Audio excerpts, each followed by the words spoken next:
মুম্বাইয়ের লীলাবতী হাসপাতালে ভিড় জমিয়েছে গোটা বলিউড। যে তালিকায় আছেন শাহরুখ, আমির, ঐশ্বরিয়া, অভিষেকের মতো তারকারা। সবাই প্রার্থনায় যেমন রেখেছেন বর্ষিয়ান চিত্রনাট্যকার সেলিম খানকে, তেমনি সশরীরে হাজির হন দেখতে।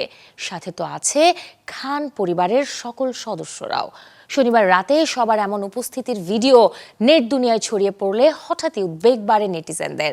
তবে জানা গেছে উন্নতির দিকে শোলে, দিওয়ার, জঞ্জির কিংবা ডনের মতো সিনেমার গল্প লেখকের শারীরিক অবস্থা।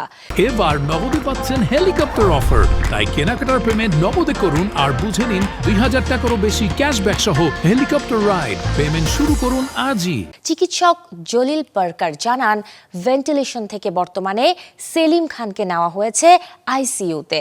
মস্তিষ্কে ছোট্ট পরিসরে রক্তক্ষরণ হওয়ায় প্রয়োজন হয়নি অস্ত্রোপচারের। এদিকে বাবার অসুস্থতার খবর ছড়িয়ে পড়ায় বেশ বিরক্তি প্রকাশ করেছেন বলিউড ভাইজান সালমান খান।